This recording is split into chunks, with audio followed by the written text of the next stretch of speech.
Secret Service agents have been relieved of duty for following after some Colombian misconduct allegations involving prostitutes. Now this has also wrapped in some members of the military.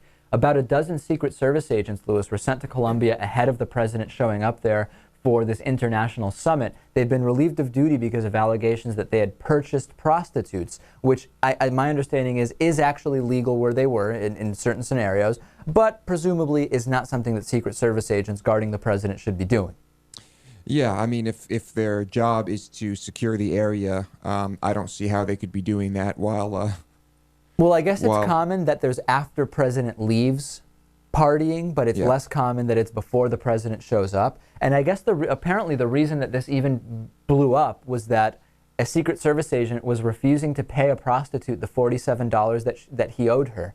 And she was supposed to be out of the hotel by 7 a.m. She called the manager got involved, and because it involved Americans, it was filed with the police and then the embassy, and it just kind of went up the chain, and it turned out that it was Secret Service agents involved. Guess it's not as secret of a service as we thought. No. $47, really? I don't know if that was the total bill or if that was the portion he was refusing to pay. Either way.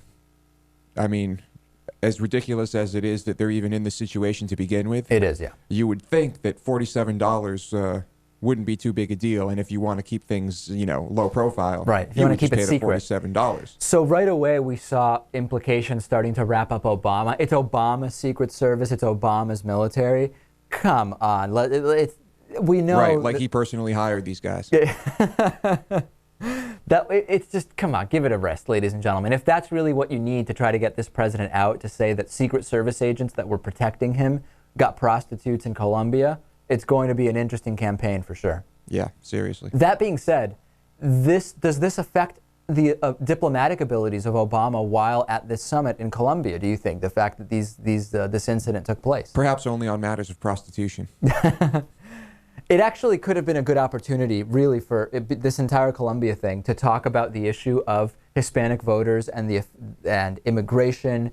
And I really don't think Republicans are taking seriously enough the fact that in less than 40 years, by some estimates, more than half of the voting population is going to be Hispanic, and that Hispanic voters, with the exception of Cubans, don't really I think you're confusing a statistic. I don't think the statistic is that more than half of the voters are going to be Hispanic. It's that more than half are going to be non-white.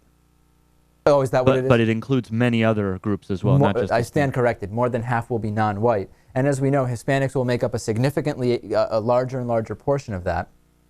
And Hispanics don't vote for Republicans currently. And given the policies that we're seeing from Republicans, it's not likely that that's going to change. And if you look at the math, the Republican Party is going to have more and more trouble as we move forward. Could be talking about that, but the prostitution seemed to have gotten in the way of that, unfortunately.